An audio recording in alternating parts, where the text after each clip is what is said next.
그때 내가 아하와 강가에서 금식을 선포하고 우리 하나님 앞에서 스스로 겸비하여 우리와 우리 어린아이와 모든 소유를 위하여 평탄한 길을 그에게 간구하였으니 이는 우리가 전에 왕에게 이르기를 우리 하나님의 손은 자기를 찾는 모든 자에게 선을 베푸시고 자기를 배반하는 모든 자에게는 권능과 진노를 내리신다 하였으므로 길에서 적군을 막고 우리를 도울 보병과 마병을 왕에게 구하기를 부끄러워하였습니다. 그러므로 우리가 이를 위하여 금식하며 우리 하나님께 간구하였더니 그의 응낙하심을 입었느니라. 아멘. 제가 목회를 시작한 지 이제 9년 가까이 돼 가는데요.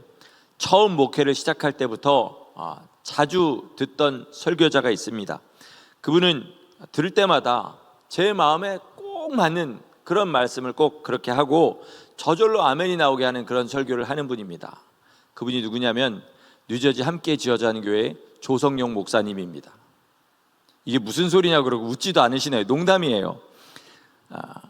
그 목사님 설교를 들으면 제 마음에 너무 딱 맞습니다. 한마디도 버릴 게 없어요. 제 신금을 다 올립니다. 사단이 처음부터 우리 사람들에게 써먹은 무기가 있는데 많은 사람이 여기에 넘어가고요, 많은 사람이 이것 때문에 멸망에 들어가고 많은 사람이 이것 때문에 영적으로 엄청난 손해를 입습니다.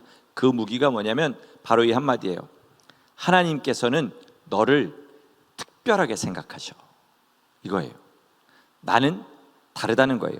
제 설교가 제 마음에 딱 맞는 것처럼 자기에게 자기만큼 특별한 사람은 없습니다. 그렇지 않아요? 그러니까 다른 사람은 몰라도 나만큼은 하나님이 버리지 않으신다. 나만큼 반드시 나 세상에 지옥과 천국이란 게 있다면 난 절대로 지옥 갈 사람이 아니라 천국 갈 사람이다. 왜냐하면 내 사정은 나한테 너무 잘 맞거든요. 그런데 이것은 착각입니다. 절대로 그렇지 않아요. 그래서 하나님께서 우리에게 무엇을 주셨습니까? 성경을 주셨어요. 그런 착각하지 말고 성경과 너를 비교해봐라, 이런 거죠. 우리가 성경을 대할 때 가장 잘못된 태도, 가장 잘못된 생각은 이거예요. 성경에 나오는 성령 충만한 주님의 사람들을 볼 때 이 사람들은 이 사람이고 나는 나야, 이렇게 생각하는 겁니다. 바울은 바울이고 나는 나야, 베드로는 베드로이고 나는 나야, 내가 어떻게 바울이 아니고 베드로가 아닌데 그 사람들처럼 살겠어? 라고 생각하는 거죠. 또 주님의 말씀은 말씀인 거고 나의 현실은 나의 현실인 거야, 이렇게 생각하는 겁니다. 그렇지 않습니다. 요즘 세상이 약해져서 그렇지 예수님을 믿고 거듭난 사람들의 표본이라고 말씀하신 사람들이 바로 그 사람들인 거예요. 내가 바울처럼 40의 감암매를 여러 번 맞고 돌에 맞고 이런 것은 꼭 안 닮아도 된다 할지라도 바울의 마음, 복음을 전하기를 간절히 원하고 내 삶에서 예수 그리스도의 영광이 나타나기를 원하는 마음, 먹든지 마시든지 무엇을 하든지 하나님의 영광을 위해 살려는 그 마음은 거듭난 사람에게는 누구나 있다는 것입니다. 주님의 말씀도 마찬가지예요. 우리의 삶의 환경이 아무리 어렵고 아무리 고통스러워도요, 내 환경만큼은 주님이 도우실 수 없을 것 같아도요, 그래서 내가 지금 말씀대로 살지 못하고 잠시 세상의 방법대로 살아야 될 것 같아도요, 그때 주의 말씀을 붙잡고 말씀대로 살면 반드시 하나님께서 역사하시고 우리 영혼과 우리의 삶을 지켜주신 줄 믿습니다. 이게 복음입니다. 회개와 순종을 주로 많이 전하는 설교자들이 제일 많이 듣는 불평이 있습니다. 그건 뭐냐면 일주일간 세상에서 너무 힘들게 살다 왔는데 왜 교회까지 와서도 이렇게 힘든 이야기를 들어야 합니까? 라는 불평이에요. 이거는 잘 생각해 보시면요, 앞뒤가 바뀐 거예요.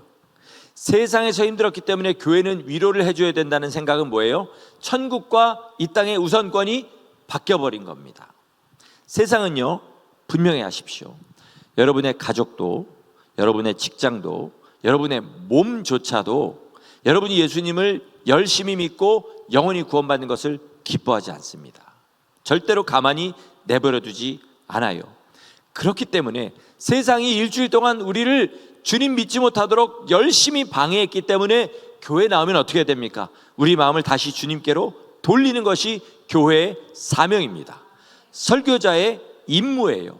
그렇기 때문에 더 강력하게 외칠 수밖에 없는 것이죠. 우리 세상 일에 가장 어려운 점은 뭐냐면요, 꿈은 있는데 보장은 없다는 거예요. 아무리 열심히 해도 보장된 게 아무것도 없습니다. 제가 미국에 성악을 공부하러 왔습니다. 그때 제 꿈은 뭐였냐면 오페라 가수가 되는 게 꿈이었어요. 여기 미국과 유럽에서 활동하고 1년에 한 번씩 우리나라도 들어가서 독창회도 하고 이런 그런 성악가가 되는 게 저의 꿈이었습니다. 대학도 제가 원하는 대로 갔고 미국에 와서 공부할 학교도 제가 원하는 학교에 갔습니다. 그래서 그 다음도 당연히 원하는 대로 될 줄 알았어요. 근데 현실은 절대로 그렇지가 않았습니다. 물론 제가 은혜를 받고 길이 바뀐 것도 있지만요, 계속 성악을 했어도 아마 제 꿈은 이루어지기 정말로 어려웠을 거예요. 왜냐하면 확률상으로 그런 사람이 되려면요, 성악가 1000명 중에 1명이 돼야 됩니다. 0.1%가 돼야 되는 거예요. 이걸 여러분의 상황에 한번 바꿔 생각해 보시기 바랍니다. 이 땅에서 좀 잘 사는 사람 되면 한 10%, 20%에 들면 어느 정도 먹고 사는 사람이 되죠. 그렇게 되려면요, 8명, 9명을 제껴야 돼요. 그러니까 내가 그 사람들을 제끼지 못하면 나는 10%, 20% 밑으로 떨어집니다. 상위 1%, 그럼 잘 사는 사람입니다. 그 사람이 되려면요, 99명을 제껴야 됩니다. 현실적으로 힘드는 일이에요. 제가 오늘 아침에 살펴봤어요. 제 친구가 췌장암에 걸려서 췌장암 4기 재발했을 경우에 생존 확률이 얼마나 되나 보니까 1%가 채 안 된대요. 위암 4기는 어떻게 되나 보니까 위암 4기 생존율, 5년 생존율이 10%밖에 안 된답니다. 어떻게 들리세요? 쉽게 들리십니까? 내가 위암 4기면 어떨 것 같으세요? 절망이 많을까요? 소망이 많을까요? 그렇죠. 그렇습니다. 그러니까 세상에서 좀 잘 사는 사람 되려면 어느 정도로 힘드냐? 위암 4기 환자가 5년 이상 사는 것보다 힘들다는 거예요. 세상은 보장이 없습니다. 아무리 열심히 해도 보장이 없어요. 하지만 영생은 주님께서 믿으라고 하시는 대로 믿고 하라고 하시는 대로 하면 누구나 들어갑니다. 세상에 이런 일은 없습니다. 인간으로 태어나서 가장 큰 복이 뭐냐면 첫째 부활에 동참하는 겁니다. 왜냐하면 미국 대통령이 몇 년 합니까? 4년 하고요, 잘하면 4년 더 합니다. 그게 미국 인구 3억 몇 천만 명 중에 1명 4년마다 뽑는 거예요. 그런데 첫째 부활에 들어가면 어떻게 되냐면 그리스도와 더불어 1000년 동안 왕 노릇을 한답니다. 땅에서요. 그리고 심판을 면하고 영원한 영생에 들어가서 그리스도의 영광의 보좌에 함께 앉아서 영원히 다스린답니다. 그게 정확하게 뭔지 우리는 말로 다 설명할 수 없지만 엄청난 것이란 것은 알 수 있습니다. 그렇죠. 대통령과 비교도 할 수 없는 것이란 것을 알 수 있습니다. 근데 어떻게 하면 들어가냐면 주님 분명히 말씀하셨어요. 예수님의 증인되기 위하여 자기의 삶을 건 사람, 하나님의 말씀대로 살기 위하여 자기의 삶을 건 사람은 그리스도와 함께 살아서 1000년 동안 왕노릇하고 첫째 부활에 들어간다고 하셨습니다. 이게 어렵게 들리시죠? 여러분 그렇지 않습니다. 지금 여러분 우리가 다 살아가는 삶이요, 자기의 직업과 자기의 삶에 인생을 걸고 살아가는 거예요. 그렇잖아요. 일주일에 몇 시간 일하십니까? 얼마나 힘들게 일하세요? 그거에서 얼마나 버십니까? 그걸 생각해 보면 우리의 인생을 주님의 증인되는데 내어놓고 내 삶을 날마다 주님의 말씀대로 사는데 내어놓고 그렇게 살면 1000년 동안 이 땅에서 왕노릇한다는 것, 이것은 엄청난 약속이고 이게 보장됐다는 것 자체가 기회 중에 기회인 것입니다. 1000년 왕국에 들어갈 수 있기를 예수 이름으로 축원합니다. 첫째 부활에 들어가실 수 있기를 예수 이름으로 축원합니다.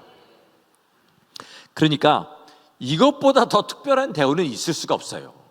나는 특별하다라는 사단의 음성에 절대 속지 마시기 바랍니다. 하나님이 나를 이해하실 거예요. 이런 사단의 음성에 속지 마시고 말씀대로 살기 위하여 지금 고난을 당하면 언젠가는 편해집니다. 말씀대로 사는 게요. 저라고 목사가 되기 전에도 그랬어요. 주일날 빠지지 않고 모든 거 다 제껴놓고 교회 나와서 예배드리고 그날을 특별하게 구별해서 하나님 앞에 사는 게 처음부터 쉽지는 않았습니다. 여러분들도 그러셨을 거예요. 그런데 지금 이렇게 10년, 20년, 30년 살다 보니까 그것대로 사는 것, 그것을 위해서 어떤 것이라도 포기하는 것이 하나도 어렵지 않아요. 왜냐하면 이렇게 사는 게 제 삶의 습관이 돼버린 거예요. 마치 팔자걸음을 걷는 사람이 팔자걸음 걷는 게 자연스러운 것처럼 저는 이렇게 사는 게 자연스러워졌고, 여러분도 그래서 이 자리에 계신 줄 믿습니다. 그렇다면 나머지 말씀들도요, 이거 살기 너무 힘들 것 같아 생각하지 마시고 우선 순종해 보세요. 그리고 그것을 내 삶의 습관으로 만들어 버리세요. 내 마음에 털끝만큼의 감동도 없어도 저절로 순종하게 만들 만큼 그렇게 습관으로 한번 만들어 보시면 그런 삶을 통해서 하나님이 역사하시고 그 사람이 첫째 여벌에 들어가게 될 줄 믿습니다. 그래서 하나님께서는 믿음을 기뻐하십니다. 히브리서 11장 6절 우리 다 같이 한번 읽어보도록 하겠습니다. 시작. 믿음이 없이는 하나님을 기쁘시게 하지 못하나니 하나님께 나아가는 자는 반드시 그가 계신 것과 그가 자기를 찾는 자들에게 상 주시는 이심을 믿어야 할지니라. 아멘. 여기 지금 앉아 계신 분 중에 지금 이 시간에 미국에서 예배를 드리고 있는 크리스찬들 중에 하나님이 안 계시다 이렇게 말할 사람이 누가 있겠습니까? 거의 없을 겁니다. 그러면 하나님께서 하나님 계십니다, 하나님 살아계십니다 이렇게 입술로 고백하는 사람을 다 기뻐하십니까? 아닙니다. 그래서 야고보서에 이런 말씀이 있습니다. 눈으로 따라오시기 바랍니다. 내가 하나님은 한 분이신 줄 믿느냐? 잘하는도다. 귀신들도 믿고 떠느니라.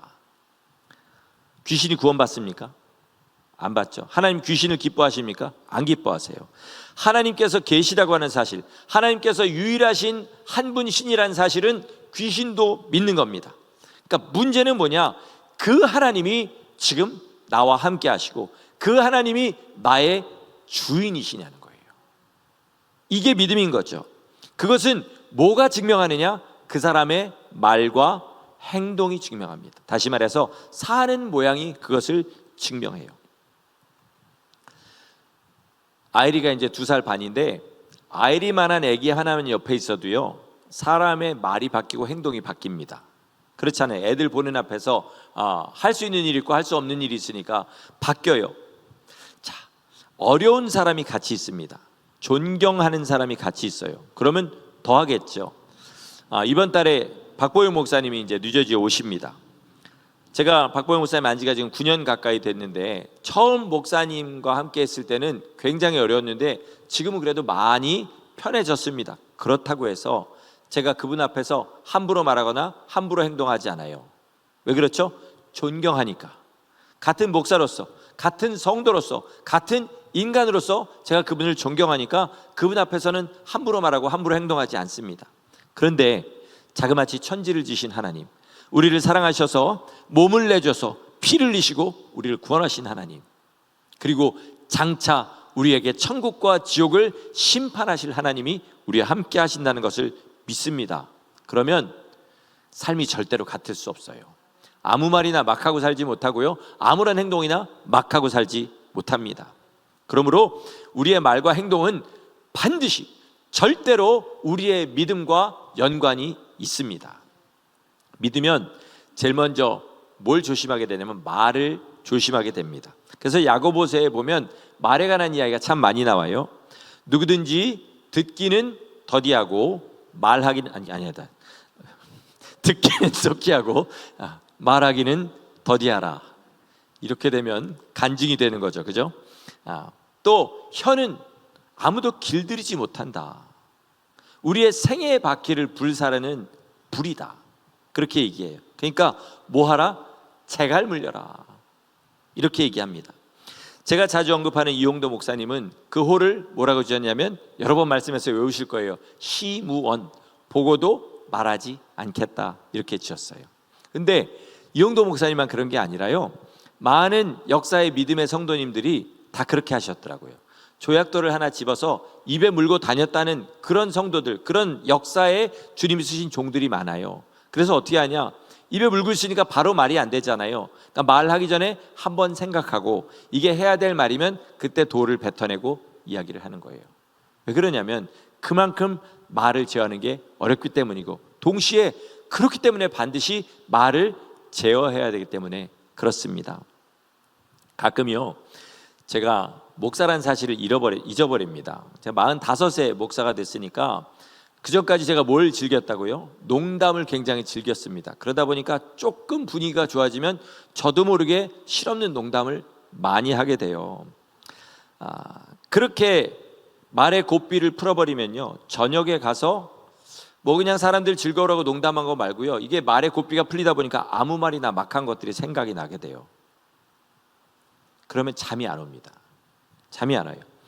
우리가 말의 고삐를 놓아버리면요, 첫째, 주로 뭐 하게 되냐면 자기 자랑, 아니면 남의 욕하게 돼 있습니다. 아니면 세속적인 이야기들 반드시 하게 돼 있어요.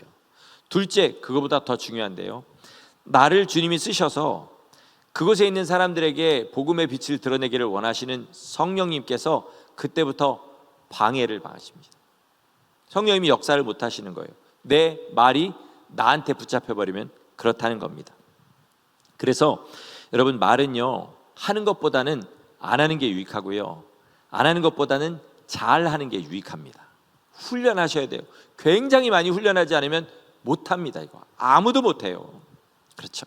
그래서 내가 하는 말만 냉정하게 들어봐도 내 믿음의 현주소를 알게 됩니다. 여러 번 말씀드리죠. 하루 종일 돈 얘기하면 내 신은 돈이에요. 하루 종일 내 이름 자랑하면 내 신은 나예요. 하루 종일 남 욕하면 내 신은 뭐냐면 마귀입니다. 하루 종일 복음을 말하고 남을 세워주는 말하고 그 사람을 살리는 말 하려고 하면 그 사람의 주인은 하나님이신 줄 믿습니다. 그러니까 내 말만 잘 들어봐도 회개할 거리가 넘쳐나게 된다는 거죠. 근데 왜 우리가 이렇게까지 말을 제어하려고 하냐면요, 말과 행동을 일치시키려고 그러는 거예요. 사람은요, 하나님의 형상을 따라 지음받았습니다. 이 말은 생긴 게 그렇다는 게 아니라 원래 마음에 가지고 있는 본성이 하나님의 형상을 따라 지음받았다는 거예요. 그래서 하나님이 가장 싫어하시는 것을 사람도 본능적으로 싫어해요. 세상에 죄인이라도 가장 싫어하는 게 있는데 그게 뭐냐면 말과 행동이 다른 거예요. 세상 말로는 가식적인 사람이라고 하죠. 성경의 용어로는 외식한다고 합니다. 하나님이 이 사람을 제일 싫어하시기 때문에 사람들도 본능적으로, 죄인들도 가식적인 사람을 싫어합니다. 여러분, 우리의 행함은요, 구원의 필요 조건이 아니라 구원받은 사람에게 반드시 나타나는 증거입니다. 그러니까 내가 열심히 성경대로 사는 척 한다고 해서 구원받는 게 아니라 진짜 구원받고 예수님을 믿는 사람은 삶이 바뀔 수밖에 없어요. 그래서 야고보서의 말을 따르면 행함이 있고 믿음이 없는 경우는 있을 수 있지만 믿음이 있는데 행함이 없는 경우는 절대로 있을 수 없다는 거예요. 그 행함은 뭐냐? 나름대로 행하는 것이 아니라 예수님처럼 살아가는 것이고 사도들처럼 살아가는 삶인 줄 믿습니다.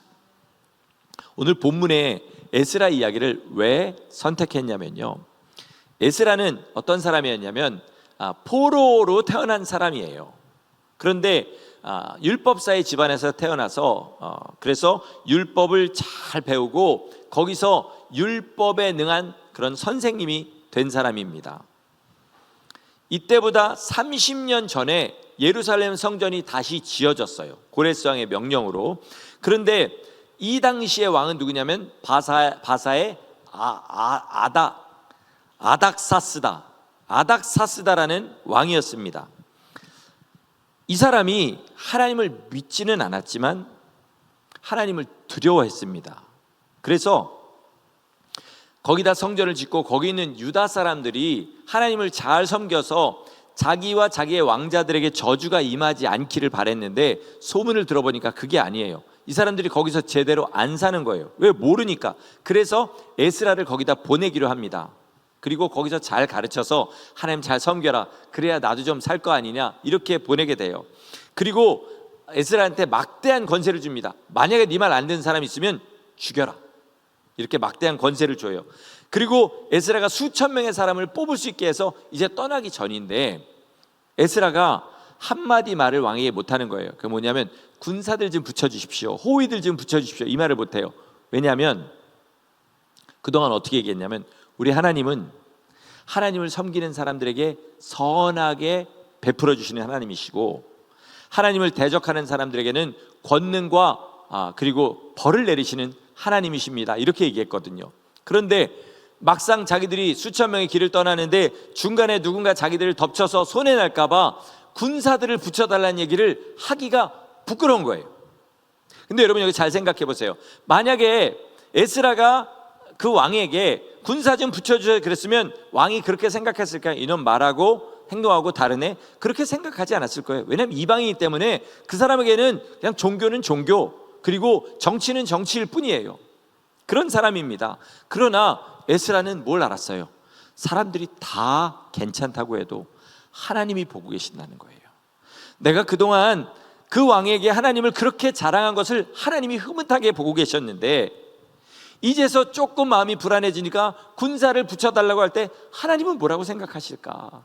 이걸 생각하게 된 거죠. 그래서 그 말을 못하고 아사와 강가에서 금식하면서 기도한 거예요. 하나님, 저 여지껏 하나님이 이렇게 말했기 때문에 도저히 군사를 붙여달라고 하기가 제 마음에 거리껴서 못하겠습니다. 하나님을 실망시켜드릴 수 없어서 못하겠습니다. 하나님이 지켜주십시오. 그랬더니 하나님이 선하게 역사하셨습니다. 엘리야에게 아람 군사들이 많이 왔죠. 그때 사환이 우리 이제 죽게 됐습니다. 그랬더니 엘리야가 저 눈을 열어서 보게 하여 주시옵소서. 그랬더니 뭐가 있었습니까? 수천 수만의 불병거가 그들을 둘러싸고 있는 것을 보게 됐습니다. 아마 에스라가 수천 명의 이브리를 이끌고 그쪽 바사에서 이스라엘까지 가는 그 길에 수천의 불병거가 그들을 호위하여 줄 믿습니다. 우리 인생도 그렇습니다, 여러분. 믿음에 합당하게 살아야 돼요. 내가 입술로 고백하는 믿음, 성경에 있는 것을 그대로 다 믿는다고 고백하는 믿음에 합당하게 살 때 우리 눈에는 보이지 않지만 하나님께서 천사를 보내주시고 성령님께서 함께 역사하사 우리가 믿음대로 살 수 있도록 길을 열어주십니다. 그런데 세상의 것이 좋아 보일 땐 세상의 방법대로 살고 내 것이 좋아 보이고 하나님의 것이 좋아 보일 때는 그렇게 사는 사람에게는 길이 열리질 않고 계속해서 험해요. 들어가기가 날마다 어렵습니다. 여러분, 세상 사람들도요 다 천국 가고 싶어 합니다. 여러분 주위에 천국이 있다면 나 그래도 지옥 갈래 이러는 사람은 없어요. 다 천국 가고 싶어 합니다. 심지어 마귀도요 할 수만 있으면 천국 가고 싶을 거예요. 회개할 기회만 있으면 여지껏 했던 거 다 거짓말이었어 그리고 나 천국 가겠다고 할 겁니다. 그러나 그에게는 회개의 기회가 없는 거예요. 그러니까 여러분, 우리가 지금도 천국을 소망할 수 있다는 것, 천국을 향한 길이 우리에게 열려 있다는 것을 복 중에 복으로 아시고 아무리 힘들고 아무리 어렵더라도 주님의 말씀대로 살려고 온 힘을 다하시길 바랍니다. 그러면 우리 길이 넓어집니다. 하나님이 우리의 길을 넓게 가셔서 지금은 힘들고 피 흘려가며 걸어가는 길이라 할지라도 점점 더 넓어지면서 십자가가 가볍게 느껴지고 피 흘리는 것이 당연하게 느껴지면서 그렇게 그 길을 따라갈 수 있게 되는 줄 믿습니다. 제가 예전에 대학 다닐 때 또 미국에 와서까지 제일 많이 한 아르바이트가 뭘 것 같습니까, 여러분? 노래를 가르치는 거였어요. 노래는 당시에 어디 카페 같은 데서 일하는 시급이 3,000원이던 시절에 한 번 가르치면 3만 원씩 받았습니다. 얼마나 좋았겠어요. 제가 돈 잘 벌었다고 자랑하는 거 아닙니다. 근데 노래를 가르치기에 좋은 사람이 있고요, 가르치면 짜증이 나는 사람이 있습니다. 세 가지로 분류를 할 수 있어요. 하나는 전공을 하려는 사람과 취미로 하려는 사람, 또 하나는 노래를 정말 좋아해서 관심 있는 사람과 노래 잘해서 남에게 자랑하려는 사람, 그리고 마지막으로는 돈 내고 배우는 사람, 돈 안 내고 구걸해서 배우는 사람이 있어요. 제일 가르치기 짜증나는 부류는 뭐냐면요, 취미로 하면서 노래해서 자랑하려고 하면서 돈 내고 배우는 사람이에요. 선생을 절대 선생으로 보지 않아요. 고용한 그런 고용인으로 보고요, 아무리 이렇게 저렇게 가르쳐도 나 잘하지 그러고 자기 하고 싶은 대로 하지 하라는 대로 안 합니다. 그럼 반대로 제일 가르치기 좋은 사람은 누구냐면 전공하려고 하면서 노래에 목을 맺고 그리고 돈이 없어서 제발 저 좀 가르쳐주지 하는 학생입니다. 제가 가르쳐 봤거든요. 그런 학생은요 엎드려 뻗쳐를 시켜도 합니다. 몽둥이로 때려도 맞아요, 가만히. 왜요? 목숨을 걸었으니까. 구원도 그런 것 같아요.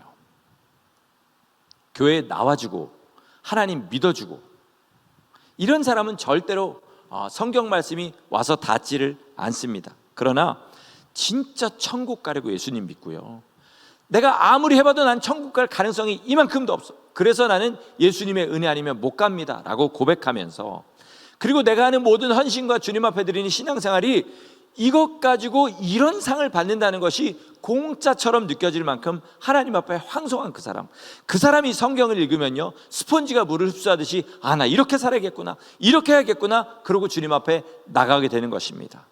여러분, 그러니까 하나님 앞에 납작 엎드려서 겸손하셔야 됩니다. 그렇게 사십니까? 그러면 나뿐만 아니라 내 사랑하는 사람들도 그렇게 되기만을 원하게 돼요. 우리 한국 사람들이 자녀를 위해서 하는 기도에 빠지지 않는 프레이즈가 있어요. 그게 뭐냐면 머리가 될지언정 꼬리가 되지 말게 하시고, 영어로 이런 기도 하냐고 물어보니까 안 한다 그러더라고요. Don't make him tail but head, 이렇게 얘기하는 사람 없다는 거죠. 그죠? 그래서 그 기도가 너무 강력하게 응답을 받아서 우리 한국 교회는 머리만 있어가지고 머리가 터지도록 싸우는 교회가 많은 겁니다. 진짜 우리가 주님을 아는 사람이면 자녀를 어떻게 기도할까요? 하나님, 내 자녀가 가장 낮은 곳에서 많은 사람들을 섬기며 예수님처럼 살다가 예수님 앞에 서게 해주십시오. 내 배우자가 돈 잘 버는 주님의 그런 사람 아니라 돈을 못 벌어도 좋습니다, 건강하지 않아도 좋습니다, 친절하지 않아도 좋습니다, 그러나 오직 주님 한 분만 바라보고 내 삶을 주님 앞에 다 드려서 믿음의 귀한 유산을 남들에게 전해줄 수 있는 그런 배우자가 되게 하여 주옵소서. 이 기도가 우리 가운데 나오게 될 줄 믿습니다. 그러니까 머리가 될지언정 꼬리가 되지 않게 해달라, 이것은 뭐냐면 보약과 독약을 동시에 먹이는 것과 마찬가지인 거예요. 정말로 성경대로 믿고 성경대로 산다면 우리 모든 사람들이 예수님 닮게 하여 주시옵소서. 이게 기도가 될 줄 믿습니다. 그래서 어떤 선교사님은요, 자녀가 고등학생인데 설득해가지고 고등학교를 중퇴시키고 아프리카의 가장 어렵고 가난한 선교지에 자녀를 보냅니다. 여러분, 이게 너무하다고 생각하는 사람들이 분명히 있을 거지만요, 적어도 이 선교사님은 자기가 고백하는 믿음과 자기의 삶이 일치하는 거예요. 왜 선교사가 됐을까요? 세상에서 가장 귀한 일이라고 생각했기 때문에 선교사가 됐을 겁니다. 그러니까 여전히 그것이 자기한테 가장 귀하니까 자기 자녀에게 뭐 시키고 싶은 거예요? 선교사를 시키고 싶은 겁니다. 우리도 마찬가지입니다. 우리가 가진 믿음이 가장 귀하면요, 세상에 어떤 것과도 이것을 바꿀 수 없다면 우리의 사랑하는 사람들에게, 우리 주위에 있는 사람들에게 내가 전하고 싶은 것은 딱 하나밖에 없습니다. 내가 가진 이 생명인 줄 믿습니다. 그런데 이게 모순이 많이 되다 보니까 한국 교회에 어려운 일들이 많이 생겼다고 그래요. 예전에는요, 옛날 시골에 40년대, 50년대, 30년대 이때 시골에는 장로가 안 되려고 서로 난리를 쳤다고 해요. 왜냐하면 장로가 되면 가장 먼저 한 일이 있는데, 제가 다른 표현이 없어서 이 표현을 쓸 수밖에 없습니다. 똥찌개를 지는 일이었다고 해요. 화장실이 수세식이 아니니까 이제 사람들이 일본계 쌓여가잖아요. 그걸 누가 치웠냐면 장로가 치웠대요. 저희 어머니가 그러시는데, 어렸을 때 시골 감리교회에 부흥회를 하면 그 교회 화장실이 넘쳤답니다. 그걸 누가 치우냐면 장로가 치웠대요. 가장 굳은 일부터 하는 거예요. 그러니까 장로 되려고 하는 사람이 별로 없었대요. 근데 이명박 전 대통령이 뭐라고 한 얘기가 일화가 됐냐면, 소망교회 장로가 되는 게 국회의원 되는 것보다 더 어렵다, 이렇게 얘기를 했대요. 선거해가면서 돈을 1억, 2억 당시에 그렇게 써야 장로가 될 수 있었다고 합니다. 이게 앞뒤가 안 맞는 거죠. 주님을 분명히 말씀하셨어요. 높아지려고 하면 낮아지라고 하셨어요. 근데 사람들이 다 높아지려고 합니다. 이거부터가 모순입니다. 에스라가 자기가 믿는 하나님을 열심히 자랑해놓고 막상 그렇게 하려고 하니까 입이 안 떨어졌던, 여러분 그것을 한번 잘 생각해 보세요. 지금 내가 어떤 일을 당했습니다. 어떤 일을 당했어요. 이것을 내 말 재주로 충분히 모면할 수 있는 상황이에요. 그런데 내가 그동안 내 입술로 고백한 하나님이 있는 거예요. 내 입술로 이 사람한테 얘기한 믿음이 있는 거예요. 그것과 반대가 되면 차라리 당할지언정 입술이 안 떨어지는 신앙 양심을 가지시기를 예수 이름으로 축원합니다. 우리는 정말 그렇게 해야 됩니다. 에이미 카마이클이라는 선교사님이 계셨어요. 이분은 1867년에 아일랜드에서 태어나셨고 1951년에 84세의 나이로 인도에서 하나님의 부르심을 받았습니다. 25살에 선교사로 헌신하고 일본에 갔다가 거기서 풍토병에 걸려서 다시 아일랜드로 돌아왔다가 28살에 인도로 다시 파송을 가게 됩니다. 한 6년 동안 빈민사역, 천막교회 사역 같은 거를 하다가 어느 날 우연히 힌두교 사원에서 도망친 어린 소녀 하나를 받아주게 돼요. 지금도 인도에는 똑같은 악습이 있는데 그게 뭐냐면 부모가 어린 딸을 힌두교 사원에 파는 거예요. 그러면 어릴 때부터 부자들과 종교 지도자들의 성놀이개로 그렇게 살다가 10대 중반만 돼도 퇴물 취급을 받고 사창가로 팔리게 된다고 합니다. 이 소녀가 그런 소녀였던 거예요. 그래서 에이미 선교사님은 그때부터 무슨 일을 했냐, 50년간 이런 여자아이들을 구해가지고 그들의 몸을 치료해주고 마음을 치료해주고 그리고 그들의 영혼을 구원하는 그 일을 하셨습니다. 그러니까 몸을 치료해 주려면 뭐가 있어야 돼요? 병원이 있어야 됩니다. 병원 세우고 마음을 치료해 주려고 교회를 세우고 학교를 세웁니다. 그렇게 하는데 가장 필요한 게 뭘까요? 돈이 필요하죠, 땅에서는.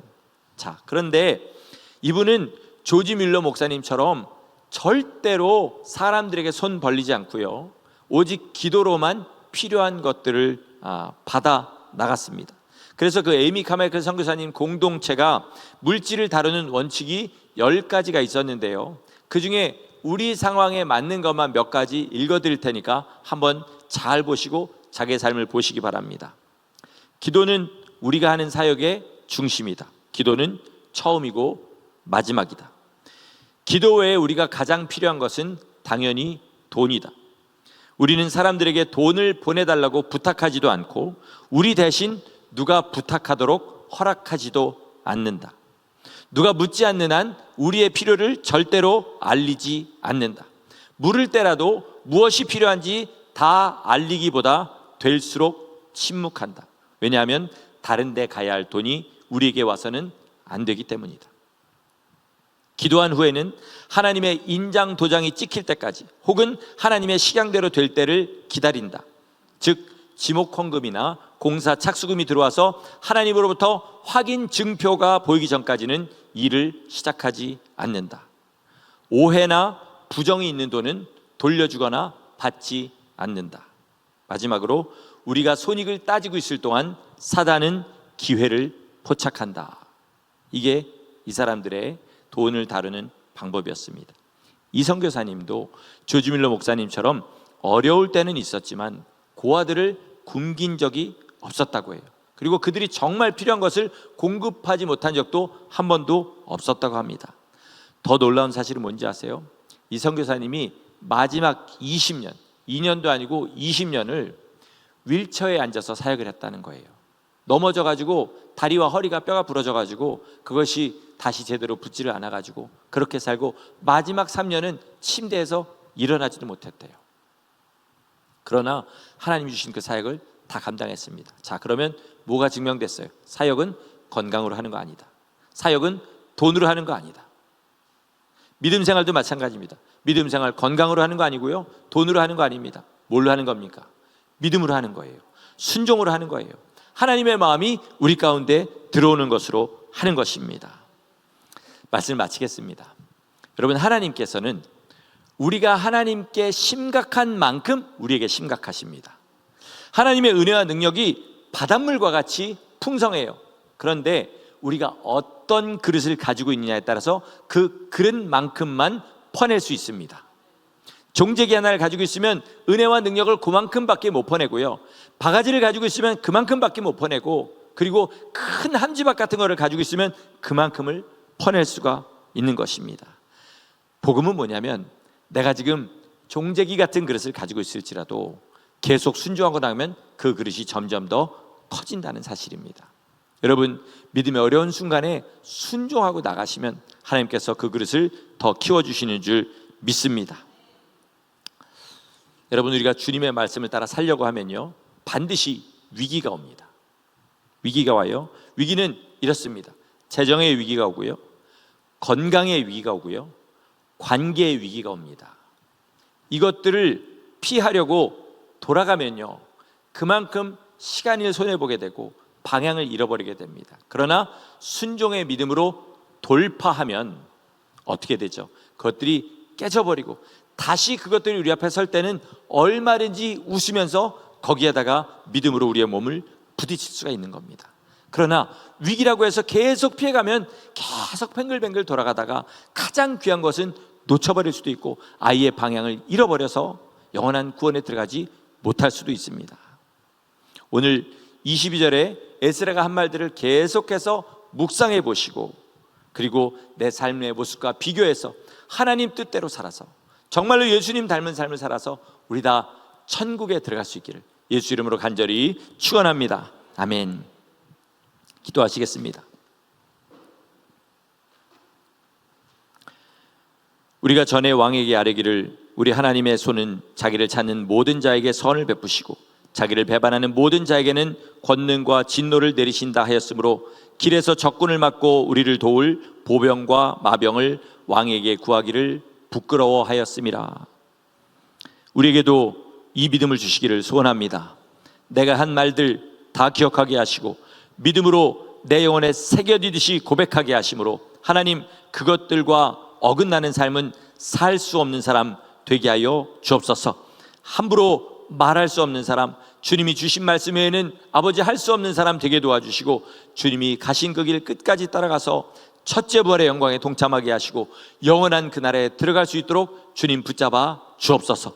주님이 안타깝게 말씀하실 때 듣게 도와주셔서 듣고 우리의 삶을 돌이키는 귀한 성도들 다 되도록 축복하여 주시기를 소원하옵고 예수님의 이름으로 감사하며 기도드렸습니다. 아멘.